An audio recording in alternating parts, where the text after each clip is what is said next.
మీరు అడగాలి, మేము చెప్పాలి, అంతే కదా? అదే కదా ఇంటర్వ్యూ అంటే, అవునా? ఓకే ఓకే, అడగండి అడగండి. ఏమిటి అంటే మామూలుగా ఎవరైనా ఇంకోళ్ళని అడిగితే ఇంటర్వ్యూగా. అంతే, ఎక్కడైనా ఎంటర్ అవ్వాలంటే ఇంటర్వ్యూ జరగాలి. కానీ మీరు ఒకళ్ళని వదిలేస్తున్నారు, మీరు ఒకళ్ళ గురించి పట్టించుకోవట్లేదు, వాళ్ళని ఇంటర్వ్యూ చేయట్లేదు మీరు.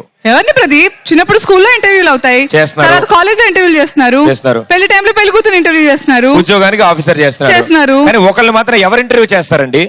ఎవరిని ప్రదీప్? ఏంటి నీ బాధ? దొంగల్ని ఎవరు ఇంటర్వ్యూ చేస్తారు? ఎవరు చేస్తారు? వాళ్ళు వదిలేస్తున్నారు ఈ సమాజంలో, పట్టించుకోవట్లేదు మీరు ఎవరు. చాలా ఫీల్ అవుతున్నావు.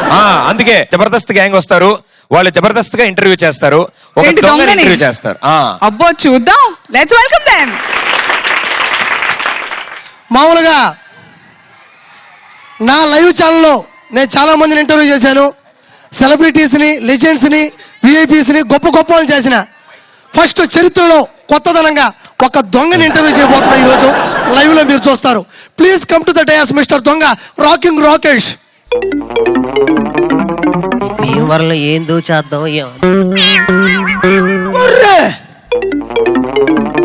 హాయ్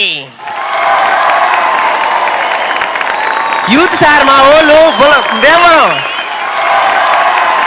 ఇంకా ఇంకా అది సార్ యూత్ అంటే. కూర్చోండి సార్. Thank you. ఇంటర్వ్యూ కోసం వచ్చారు మీరు?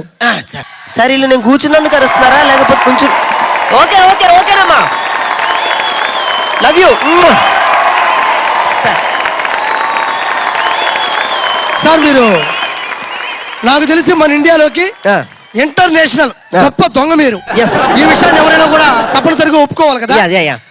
ప్రస్థానం ఎలా మొదలైంది సార్? సార్ కరెక్ట్ క్వశ్చన్ అడిగారండి. అవును, దేవకట్ట గారు సాయి కుమార్ గారికి కథ చెప్పారండి.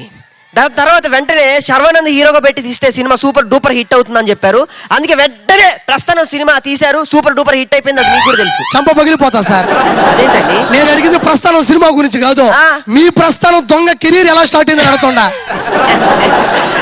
ఓకే, అదే చెప్తున్నా ఇక్కడ. నా ప్రస్థానం అంటే సార్ ఇప్పుడు చిన్నప్పుడే స్టార్ట్ అయింది సార్. చిన్నప్పుడు స్టార్ట్ అయింది. మొక్కే వంగంది మానే వంగుతుందని ఒక సామెత ఉంది, గుర్తు?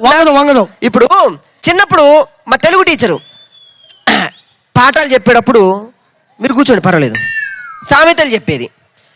మా మ్యాథ్స్ టీచరు ఇప్పుడు 5లో నుంచి 1 తీసేరా అనేది. తక్కువ తీసేసేవాడిని.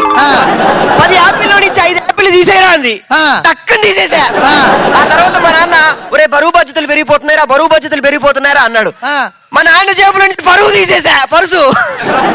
ఆ పరుసు తీసేయడం వల్ల దొంగతనం మీ కెరీర్ స్టార్ట్ అయింది. అలా స్టార్ట్ అయింది. ఇప్పటి వరకు మీరు వెనక తిరిగి చూసుకోవాలా? చూసుకోలేదు సార్. సార్ ఇంకో క్వశ్చన్, సింపుల్ క్వశ్చన్ అడుగుతాను, చెప్పండి. మీకు నచ్చిన సినిమాలు ఏంటి సార్? నాకు నచ్చిన సినిమాలా? అవును. దొంగ, దొంగరావుడు, దొంగ దొంగది, అబ్బో దొంగోడు. దొంగ మీద ఏ సినిమా ఉంటా సినిమా నాకు ఇష్టం సార్. ఐ లైక్ దొంగ.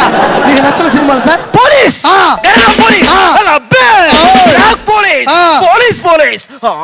కూర్చోండి సార్, మంచినీళ్ళు కొనలేదు ఇక్కడ, అరవబాకండి ఎక్కువ. సార్ మీరు దొంగతనం చేస్తూ అక్కడికక్కడే పట్టుబడ్డ సందర్భాలు ఏమైనా ఉన్నాయా? ఉన్నాయి సార్. ఏందవే? ఎర్లీగా షాపింగ్ చేసినందుకు పట్టుకున్నారు సార్. ఎర్లీగా షాపింగ్ చేయడం మంచిదే కదా, అది పట్టుబడేది దొంగతనం ఏంటంటే? అంటే షాప్ ఓపెన్ చేయకముందే షాపింగ్ చేశా. అది ఎర్లీ షాపింగ్. రీసెంట్ గా సార్ ఒక దొంగతనం చేశాను సార్. ఏంటది? అది 1947 రీసెంట్ లో. ఇప్పుడు మీరు పొట్లేదేమోనా? ఈ జోకులే వద్దనేది. అప్పట్లో స్వతంత్రం రావాలా వద్దా అనే డెసిషన్ లో బాగా బ్రిటిష్ వాళ్ళకి మనకు పోరాటం జరుగుతుంటే ఆ మధ్యలో దొంగతనం చేద్దామని స్టార్ట్ చేశాను సార్. ఆ మధ్య కాలంలో బంగారం రేటు పడిపోయి ఇనుము రేటు పెరిగిపోయింది సార్. బంగారం రేటు కింద పడిపోయి ఇనుము రేటు పెరిగిపోయింది. వెంటనే గేట్ దొంగతనం చేశాను సార్. ఏ gate? Assembly gate sir. Assembly gate నువ్వు దొంగతనం చేయడం నేను నమ్మాలా? నమ్మితే ఇష్టం, నమ్మకపోతే మీకు కష్టం. సార్ మీ వల్ల సమాజానికి దొంగల వల్ల ఏం ఉపయోగం ఉండదు సార్? అక్కడ కూర్చున్నారంటే ఎంతమంది? 1 2 3 4 5 6 7 8 9 ఆయన పడుకున్నాడు లేండి, అదేంటి విషయం. అంతమంది కూర్చున్నారంటే కేవలం ఈ దొంగ చేయబట్టే సార్. అవును, మేము లేకపోతే అక్కడ కూర్చునే వాళ్ళు ఎలా కూర్చుంటారు, ఇక్కడ కూర్చునే వాళ్ళు ఆ స్థాయిలో ఎలా ఉంటారు సార్? రీజన్స్ చెప్తా వినండి. చెప్పండి. ఇప్పుడు మేము దొంగతనం చేయబట్టే కదా ఇక్కడ ఎంతమంది పోలీసులు ఉన్నారు, వాళ్ళకి పని కలిగింది, ఉపాధి కలిగింది. నేను దొంగతనం చేయబట్టే కదా ఏటీఎం దగ్గర కాపలా వాళ్ళు ఉన్నారు, వాళ్ళకి జాబులు దొరికాయి. మేము దొంగతనం చేయబట్టే కదా ఈ రోజు గుర్కాలకు పని దొరికింది. మేము దొంగతనం చేయబట్టే సమాజంలో ప్రతి ఒక్కరు ఉపాధి కలుగుతుంది, వాళ్ళకి డబ్బులు వస్తున్నాయి, పింఛన్లు కూడా వస్తున్నాయి.